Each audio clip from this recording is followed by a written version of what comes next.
선생님, 근데요. 선생님께서 자본가가 돼야 된다고 했잖아요. 그런데 자본가가 정확히 뭐예요? 아주 좋은 질문이다. 자본가가 뭐냐면 자본을 유통하는 사람이야. 자본을 유통하는 사람. 자본을 어떻게 유통해요? 자본을 유통하는 방법은 여러 가지가 있어. 부동산 투자도 있고, 금 투자도 있고, 채권 투자도 있고. 그 중에서도 우리 지금 공부하고 있는 게 뭐야? 주식이요. 그렇지. 우리는 지금 주식을 통해 자본을 유통하는 법을 배우고 있는 거야. 그럼 질문. 주식 투자를 하려면 제일 먼저 뭐 해야 되지? 공부요. 그래. 주식하기 전에 공부가 먼저야. 그럼 또 묻자. 어떤 공부를 해야 할까? 세상 돌아가는 걸 알아야 하지 않을까요? 뉴스를 보고 경제 흐름 같은 거요. 그래, 그것도 필요하지. 하지만 그보다 먼저 주식이 무엇인지부터 알아야겠지. 아, 그렇네요. 그게 기본 중에 기본이겠네요. 주식이 무엇인지 아는 것. 그래, 민성아. 그럼 주식이란 게 뭐야? 주식회사의 주식을 사고 파는 거요? 그렇지. 주식이란 건 주식회사의 일부를 종이로 쪼개서 거래하는 증권이야. 물론 지금은 종이가 아니라 전자 형태로 사고 파는 거지만 말이야. 그 종이 쪼가리 하나가 뭘 의미하냐면 기업의 가치 일부를 의미해. 아, 그러니까 내가 한 주를 가지면 기업의 일부분을 갖는 거네요. 정확해. 그걸 지분이라고 해. 예를 들어 네가 삼성전자 주식 한 주를 가지고 있으면 비록 0.0000001%라도 네가 삼성전자의 주인이 되는 거야. 오, 진짜요? 그래. 그게 바로 주식의 본질이야.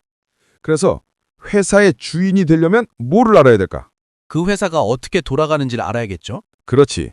그걸 알려주는 게 바로 재무제표야. 재무제표에는 돈을 얼마나 벌었고 얼마나 썼고 월급은 얼마나 주었고 손해는 얼마나 났고 재고는 얼마나 쌓였는지 이 모든 게 숫자로 나타나 있어. 네, 지난번에 배운 거 생각나요. 생각보다 어렵지 않았어요? 맞아. 그 정도만 알아도 충분해. 주식을 하려면 최소한 그 정도의 기본은 있어야 돼. 기업이 얼마나 효율적으로 회사를 운영하고 있는지 그걸 재무제표로 판단할 수 있는 거야. 네. 그리고 두 번째로 중요한 게 가격이야. 회사가 아무리 좋아도 너무 비쌀 때 사면 손해를 볼 수도 있지. 맞아요. 비싸게 사면 떨어지면 손해죠. 그렇지. 주가는 40, 50%, 심지어 60%까지 떨어질 때도 있어. 그럼 그 가격이 비싼지 싼지는 어떻게 판단할 수 있을까? 상대적으로요? 그렇지. 기업의 역사적 주가 흐름을 보고 지금 가격이 어느 지점에 있는지, 뭐 지지선, 저항선 이런 걸 통해서 상대적으로 판단할 수 있지. 아, 기술적 분석이네요. 맞아. 또 한 가지는 다른 기업들과 비교하는 거야. 예를 들어 삼성전자랑 SK하이닉스는 둘 다 반도체 기업이지? 네. 그런데 만약 SK하이닉스는 주가가 50% 떨어졌는데 삼성전자는 50% 올랐다면 상대적으로 SK하이닉스가 싼 거야, 그치? 네. 그래서 우리는 비슷한 업종의 기업들과 비교하면서 이 기업이 비싼지 싼지 상대적으로 판단할 수 있는 거야. 가격은 절대적인 게 아니야. 민성이 네가 싸다고 느끼는 가격이 선생님한테는 비쌀 수도 있어. 네, 맞아요. 그리고 또 중요한 게 기업의 비전이야. 이 회사가 앞으로 얼마나 좋아질 것인지 사람들의 기대가 주가에 반영되거든. 미래 가치요? 그렇지. 예를 들어 테슬라가 새로운 배터리 기술을 발표하거나 네이버가 두나무 같은 회사를 인수한다고 하면 왜 주가가 급등하겠어? 미래 수익이 늘어날 가능성이 있으니까요. 그렇지. 두나무는 비트코인 거래소 운용회사야.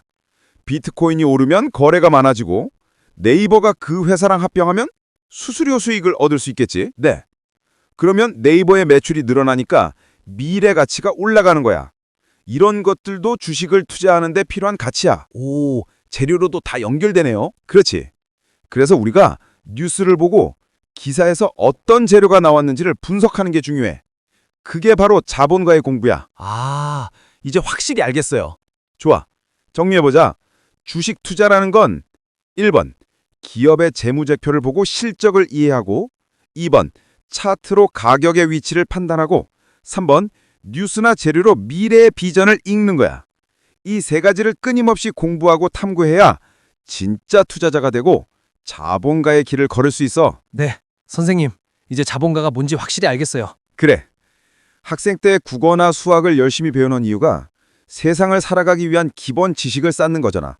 그렇듯이 자본주의 사회에서 살아가기 위한 기본 공부는 바로 자본과 투자를 배우는 거야. 그게 바로 자본가의 길이야. 어렵지 않지? 네, 생각보다 재밌어요. 좋아. 그 마음 그대로 계속 가면 돼. 이 모든 것이 민성, 너의 내 삶의 기술을 배우는 과정이 될 거야. 근데 선생님, 가끔 이런 생각이 들어요. 내가 이렇게 공부해서 진짜 돈을 크게 굴릴 수 있을까? 이런 거요. 아주 좋은 질문이다. 지금은 네가 작은 돈으로 시작하겠지만 그건 단지 실력을 쌓는 과정이야. 지금 돈을 벌기 위한 게 아니라 너를 증명하기 위한 과정이라고 생각해야 돼. 저 자신을 증명하는 거요? 그래. 민성아, 네가 지금 가진 돈으로 빠르게 수백억 원을 벌려고 하면 그건 욕심이야. 하지만 네가 가진 돈으로 원칙을 지키면서 꾸준히 수익을 쌓아가면 그건 실력이야. 욕심으로 버는 건 잠깐이지만 실력으로 버는 건 평생이야. 그러면 지금은 돈을 벌려고 하지 말고 실력을 쌓는 데 집중을 하는 거군요. 맞아. 돈을 버는 게 목표가 아니라 돈을 잃지 않는 법을 배우는 것. 그게 진짜 첫걸음이야. 첫 번째 원칙, 돈을 잃지 말 것. 두 번째 원칙, 원칙을 지킬 것. 세 번째 원칙, 그 원칙을 디테일로 증명할 것. 디테일이요? 그래. 예를 들어 네가 분석한 기업이 있어. 그 기업의 차트, 재무제표, 뉴스, 재료 이 모든 걸 네 손으로 하나씩 공부하고 기록하고 정리해봐. 그 디테일이 쌓이면 어느 순간 네 자신이 데이터가 돼. 나는 이 원칙으로 이만큼의 결과를 냈다. 그게 바로 네 실력의 증거가 되는 거야. 아, 그러면 결국 제 자본, 제 실력도 같이 성장하겠네요. 맞아.